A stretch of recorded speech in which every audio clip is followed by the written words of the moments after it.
수요 성경 공부에 오신 여러분들을 환영합니다. 반갑습니다.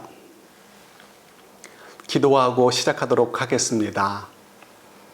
하나님 아버지 감사합니다. 저희들을 이 땅에 사는 동안 고아처럼 살게 하지 않으시고 하나님이 저희들의 편이 되어 주셔서 저희의 하나님이 되어 주시고 그 속에서 저희들이 소망을 가지고 살 수 있도록 해 주시니 감사합니다. 오늘도 시편 말씀을 묵상하면서 그 사실을 더욱 확실하게 또 깨달아가는 귀한 시간이 되도록 도와주옵소서. 예수님 이름으로 기도드립니다. 아멘.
진실하게 거룩하게 살게 하소서.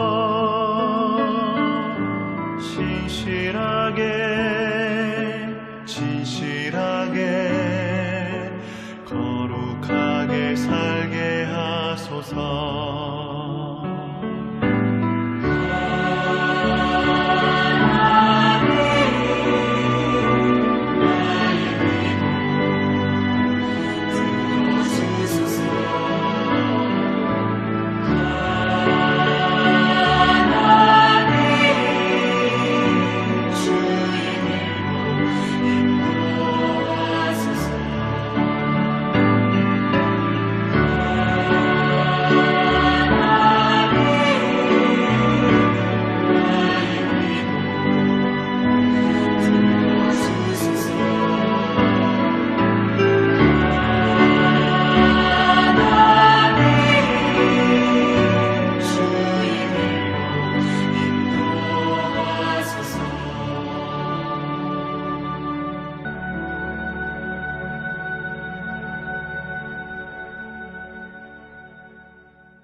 오늘 말씀은 지난주 주일 말씀과 연결되어져서 시편 118편의 한 부분을 조금 더 묵상해 보려고 합니다.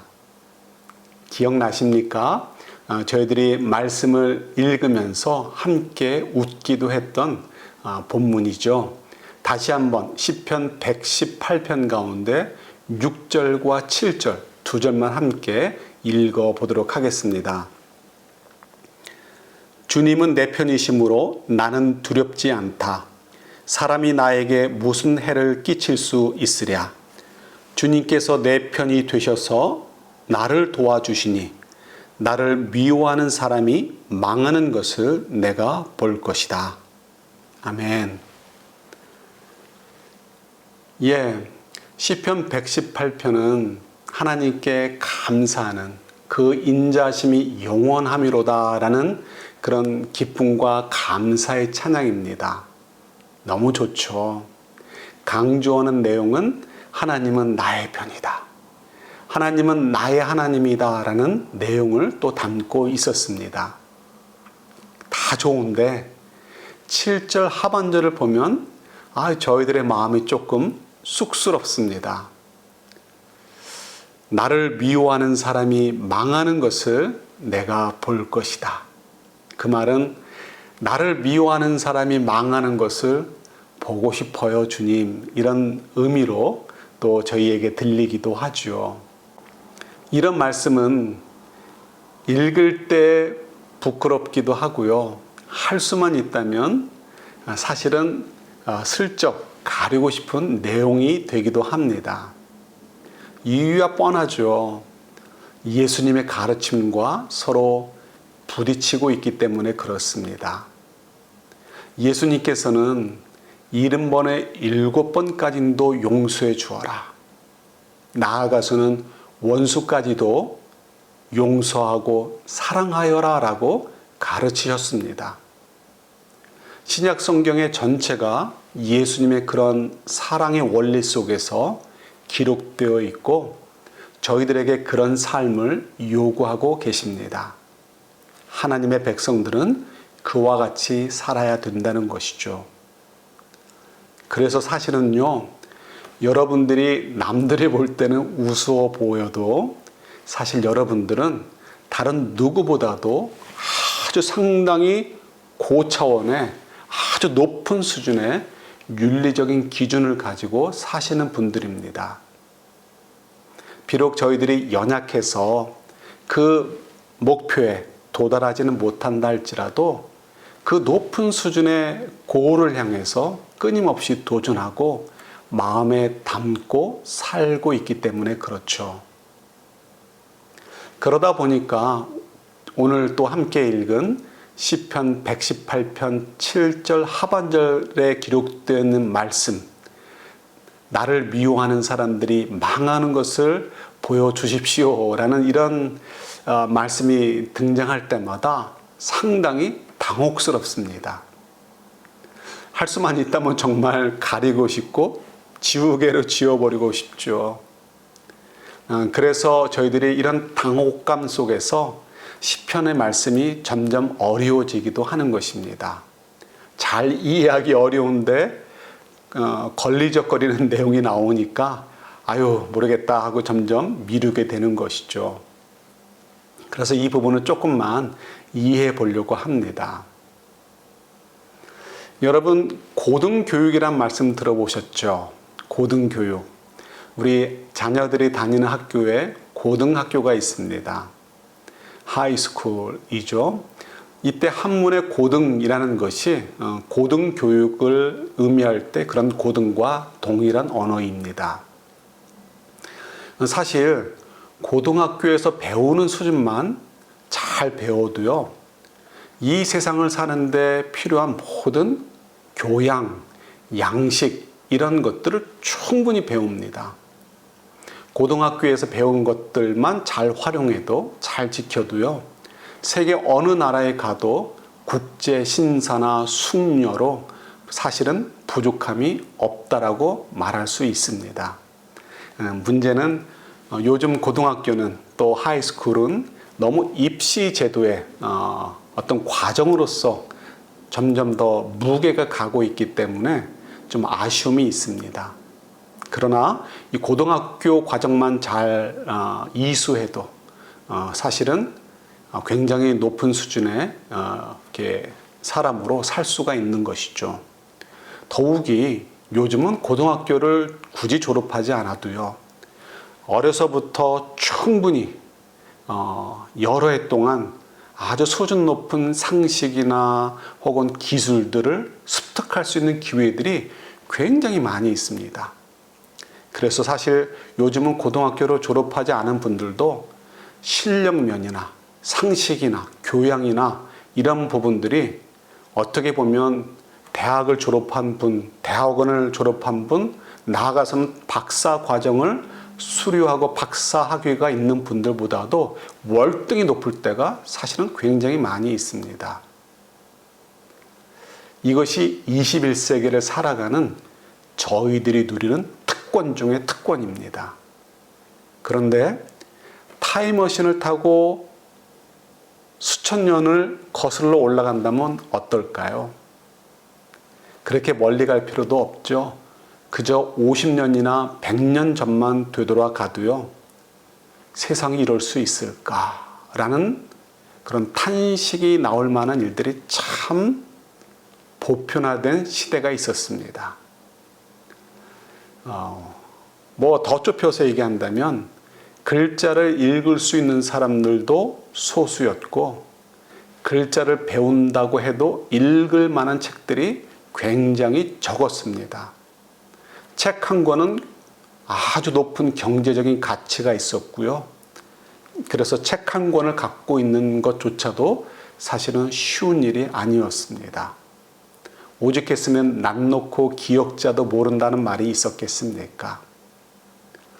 이렇게 말씀을 드린 이유는 글자만이 아니라 교양이라는 면에서도 사람들이 과거와 현재는 너무나 엄청난 차이가 있다는 것을 말씀드리기 위해서입니다. 저희가 이것을 이해하여야 우리가 그 다음에 이제 진행이 될 수 있고 시편의 말씀을 저희들이 잘 그 의미를 찾아서 읽을 수 있습니다. 자, 우리 시편 118편 7편 하반절 이해하기 위해서 당시의 이야기를 조금 나눠보도록 하겠습니다. 여러분 구약의 율법과 가장 비슷한 법을 잘 아시죠? 고대 바벨론 제국에 함무라비 법이 있습니다. 함무라비 왕의 이름을 따서 함무라비 법이다라고 하죠. 이 법이 유명한 것은 가장 고대의 법 중에 저희들에게 전달되어지고 있는 법이기 때문이기도 합니다. 아주 심플한 원리가 적용되고 있죠. 눈에는 눈, 이에는 이. 굉장히 무서운 이야기처럼 느껴집니다. 이런 것을 라틴어에 따가지고요. 탈리온 법이다라고 합니다. 탈리온 법. 그야말로 이렇게 한문으로 동태라고 하는데요. 똑같은 상태로 똑같은 만큼 보복한다라는 그 법입니다. 그래서 동태법이다라고 하기도 합니다. 그래서 눈을 잃었으면 상대방의 눈을 똑같이 못 보게 하고 이가 부러졌으면 상대방의 이도 동일하게 부러뜨려라 이런 것이죠. 굉장히 잔인하게 느껴집니다. 특히 신체를 가하는 이야기가 그대로 포함되어 있기 때문에 그렇습니다. 그러나 사실은 이것은 연약한 자들, 사회의 클래스가 낮은 사람들, 힘이 없는 사람들을 보호하기 위한 법이라는 것을 저희들이 잘 알고 있습니다. 과거나 현재나 힘 있는 사람들은 빠져나갈 구멍들이 많이 있습니다. 죄를 짓고도요. 그러나 힘이 연약한 사람들은 피해를 입고도 자신의 권리를 주장할 수 있는 길이 사실은 많이 있지 않습니다. 과거는 더했죠. 그래서 이러한 법을 통해서 강한 사람들로부터 힘이 있는 사람들로부터 힘이 부족한 사람들을 연약한 사람들을 보호하도록 하기 위해서 이렇게 동일하게 피해를 갚아주어라라는 법, 탈리온법이 생기게 된 것입니다. 이런 함무라비 법의 내용들 가운데는 구약의 율법과 아주 확연하게 차이가 드러나는 것이 있습니다. 같은 탈리온법이지만 아주 다른 길로 가고 있음을 발견할 수 있다는 것이죠. 예를 들어서 함무라비 법에는 귀족이 다른 귀족의 눈을 상하게 하면 그 상대방이 해를 끼친 사람의 그 귀족의 눈을 동일하게 해하라라고 이제 법으로 정해져 있습니다. 또 이빨이 든 뼈를 상하게 하면 그 귀족도 자기를 가해한 귀족의 뼈나 이빨을 또 부수도록 그렇게 법이 정해져 있는 것이죠. 그렇지만 귀족과 일반 백성들 사이에서는 달랐습니다. 귀족이 일반 백성에게 상해를 입혔을 때는 돈으로 해결해 줄 수 있었습니다. 그러니까 법이 평등하지 않았던 것이죠. 세상적으로는 이게 당연한 것처럼 느껴집니다. 그러나 하나님 앞에서는 그렇지 않죠. 시대를 따라 어쩔 수 없이 왕이 있고 귀족이 있고 평민이 있고 노예가 있었다 할지라도 하나님 앞에서는 다 동일한 존재들이고 존중을 받을 만한 그런 사람들이죠. 하나님의 백성들이죠. 그래서 성경을 보면 전혀 다르게 표현하고 있는 것을 보게 됩니다. 출애굽기 21장 24절부터 27절까지 말씀을 한번 보겠습니다. 눈은 눈으로, 이는 이로, 손은 손으로, 발은 발로, 화상은 화상으로, 상처는 상처로, 멍은 멍으로 갚아야 한다. 자, 이거는 탈리온법, 함무라비법과 다 같은 맥락이죠. 자, 그런데 26절과 27절을 보면 조금 전에 소개해드린 내용과 다르다는 것을 보게 됩니다. 한번 보셔요. 어떤 사람이 자기 남종의 눈이나 여종의 눈을 때려서 멀게 하면 그 눈을 멀게 한 값으로 돈을 주는 게 아니고요. 그 종에게 자유를 주어서 내보내야 한다. 27절. 그가 자기 남종의 이나 여종의 이를 부러뜨리면 그 이를 부러뜨린 값으로 돈을 주는 것이 아니고요. 그 종에게 자유를 주어서 내보내야 한다. 자, 그러니까 지금 함무라비 법전처럼 탈리온법이라는 그 의도, 상해를 받으면 상해를 받은 만큼 돌려준다라는 그 탈리온법의 같은 카테고리 안에, 같은 범주 안에 들어가지만 실제로 내용을 깊이 들어가면 다르구나, 확연하게 다르구나 하는 것을 저희들이 발견할 수 있습니다. 이거는 저희들이 이제 성경을 보면 볼수록 더 두드러지게 드러나게 되는 것이기도 하지요. 자, 어쨌든 중요한 것은 이 말씀들은 약자를 보호하기 위한 것입니다.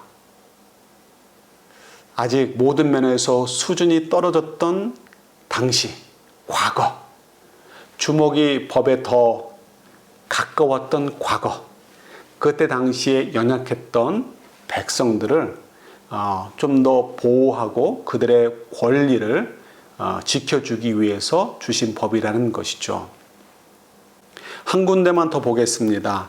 레위기 24장 17절부터 22절입니다. 남을 죽인 사람은 반드시 사형에 처해야 한다. 짐승을 죽인 사람은 생명으로 생명을 갚아야 하므로 살아있는 것으로 물어주어야 한다. 자기 이웃에게 상처를 입혔으면 피해자는 가해자가 입힌 만큼 그 가해자에게 상처를 입혀라. 부러뜨린 것은 부러뜨린 것으로, 눈은 눈으로, 이는 이로 갚아라. 상처를 입힌 사람은 자기도 그만큼 상처를 받아야 한다. 남의 짐승을 죽인 사람은 그것을 물어주어야 하고 사람을 죽인 사람은 반드시 사형에 처해야 한다. 이 법은 이스라엘 사람에게는 말할 것도 없고 함께 사는 외국 사람에게도 같이 적용된다.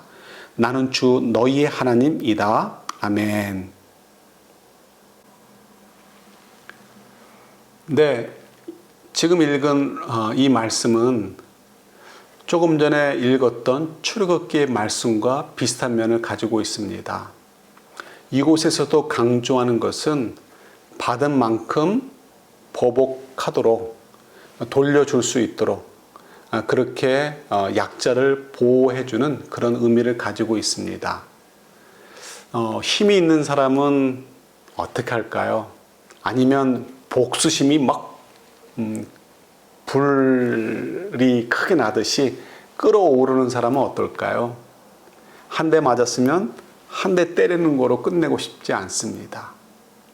2대, 3대, 4대, 5대라도 칠 수만 있다면 치고 싶은 것이 그런 사람들의 특징이죠. 그래서 어느 선 이상으로 보복할 수 없도록 또 안전장치로 만든 것이 이러한 법의 특징이기도 합니다. 받은 대로, 받은 만큼만 돌려주라는 것이죠. 자, 이런 것들은 전부 이렇게 보나 저렇게 보나 약자를 보호하고 그리고 지나친 보복을 방지하기 위해 주신 법들입니다. 그런데 저희들도 자꾸 구호처럼 눈에는 눈, 이에는 이, 테러리스트들이 말하는 것처럼 그런 식으로만 받아들였어요. 보복에만 방점을 찍는 문제가 있습니다. 보복에만 저희가 강조점을 두는 것이죠. 사실은 보복에 강조점이 있는 것이 아니고 최소한의 보호를 위해서, 특히 약자를 보호하기 위해서 이런 법이 주어졌다라는 것. 결국은 정의를 지키고 도덕을 지키기 위한 하나의 최소한의 도구였다라고 이해하시면 좋을 것 같습니다. 자, 이제 저희들이 또 한 군데 말씀을 볼 텐데요. 그 이전에 잠깐만 생각해 보면 이것입니다. 결국 이러한 것, 탈리온법이든 다른 법이든 결국은 인과응보의 원리가 그 중심에 흐르고 있는 것을 보게 되는 것이죠. 인과응보의 법칙입니다. 우리 레위기서 말씀을 한 군데만 더 보도록 할게요. 19장 9절부터 12절 말씀입니다. 밭에서 난 곡식을 거두어 드릴 때에는 밭 구석구석까지 다 거두어 드려서는 안 된다. 거두어 드린 다음에 떨어진 이삭을 주어서도 안 된다. 포도를 딸 때에도 모조리 따서는 안 된다. 포도밭에 떨어진 포도도 주어서는 안 된다. 가난한 사람들과 나그네 신세인 외국 사람들이 죽게 그것들을 남겨두어야 한다. 내가 주 너희의 하나님이다. 도둑질하지 못한다. 사기하지 못한다. 서로 이웃을 속이지 못한다. 나의 이름으로 거짓 맹세를 하여 너희 하나님의 이름을 더럽혀서는 안 된다. 나는 주다. 네, 이 말씀은 직접적인 탈레온법처럼 상해를 받으면 상해를 동일하게 갚아주어라는 내용과는 관련이 없습니다. 그렇지만 다른 연약한 사람들을 보호하고 그들을 지켜주려는 하나님의 그 의도가 그대로 담겨져 있는 내용들이죠. 이 말씀들도 보면 하나님께서 주신 말씀들을 어떠한 자세로 지켜야 되는지를 발견할 수 있습니다. 레위기서에서 많이 강조되는 것인데요. 내가 거룩하니 너희도 거룩하라라는 하나님의 말씀이 있습니다. 하나님의 백성이라면 내가 하나님이니까 너희는 이와 같이 살아야 된다는 것이죠. 그런 내용들이 지금 읽은 레위기서 19장에도 담겨져 있습니다. 나는 너희 하나님이다. 나는 주다. 그러니까 내 말씀대로 내가 너희들에게 명령한 대로 지키며 살아야 된다라는 것이죠. 좀 더 쉬운 이야기로 한다면 이러한 율법들은 또 탈리온법을 포함해서요. 이런 법에는 인과응보의 원리가 흘러가고 있습니다. 인과응보의 원리. 물론 인과응보의 원리는 신약에서는 적용되지 않습니다. 물론 부분적으로는 적용이 되지만 신약 성경에 이르러서 신약 시대에는 가장 원천적인 기본적인 원리는 은혜의 원리입니다. 예수님께서 저희들을 위해서 죽으시고 생명을 주신 것, 하나님의 자녀가 되게 하신 것은 우리의 어떤 인과응보의 원리에 따라 우리의 어떤 공로에 의해서 된 것이 아니라 전적인 하나님의 선물이고 예수님의 희생 덕분이죠. 그래서 은혜다라고 이야기합니다. 물론 구약에도 은혜가 담겨져 있습니다. 그러나 당시에는 지금처럼 신약 시대인 지금처럼 좀 더 은혜가 풍성하지 않고요. 이런 인과응보의 원리가 더 강력했던 것을 보게 됩니다.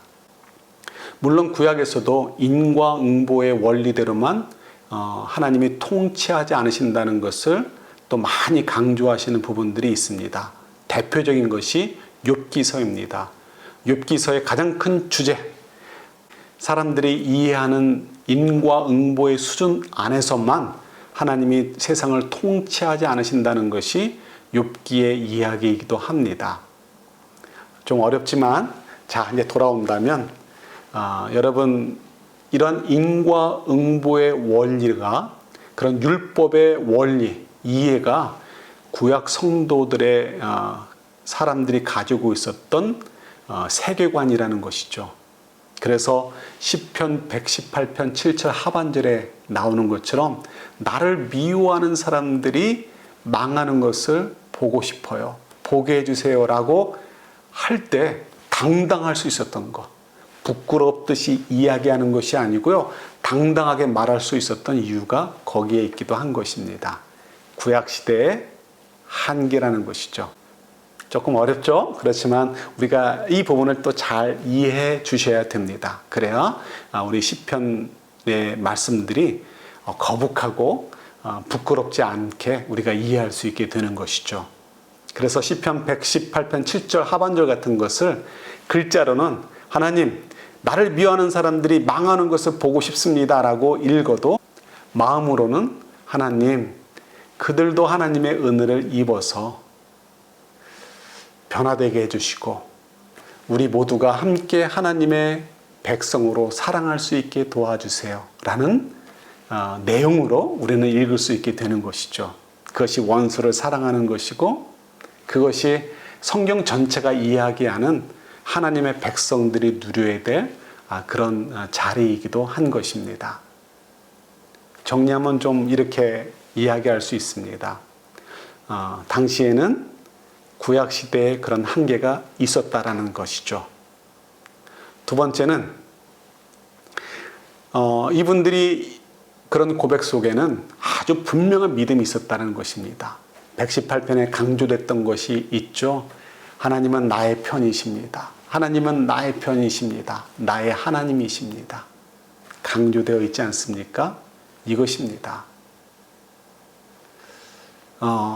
하나님께서는 불의한 재판관처럼 뇌물이나 주거나 귀찮게 굴어야 좀 들어줄까? 이런 분이 아니라 정말 정의롭고 공평한 재판관처럼 사랑으로 우리를 늘 언제나 지켜보셔서 우리가 가장 연약한 그 순간에도 우리를 외면하지 않으시고 우리 삶에 개입하신다는 것이죠. 그래서 그 속에서 하나님께서 마땅히 그의 백성들이 누려야 될 하나님의 자녀들이 누려야 될 그 은총들을 누리게 해주신다는 것. 그것이 구약 성도들이나 또 시편의 기자들이나 저희나 모두 공통적으로 갖고 있는 믿음의 고백이기도 한 것입니다.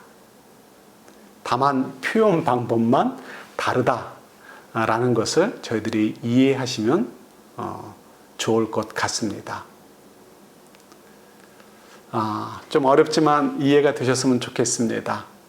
시대의 차이, 그러나 믿음의 그 근거는 우리가 동일하다는 것이죠. 자, 오늘 여기까지 공부하고요. 또 우리가 의문스러운 것들, 좀 더 배워야 될 것들을 또 다음 주에 이어서 공부하도록 하겠습니다. 기도하겠습니다. 하나님 아버지, 저희들은 신약 시대에 삽니다.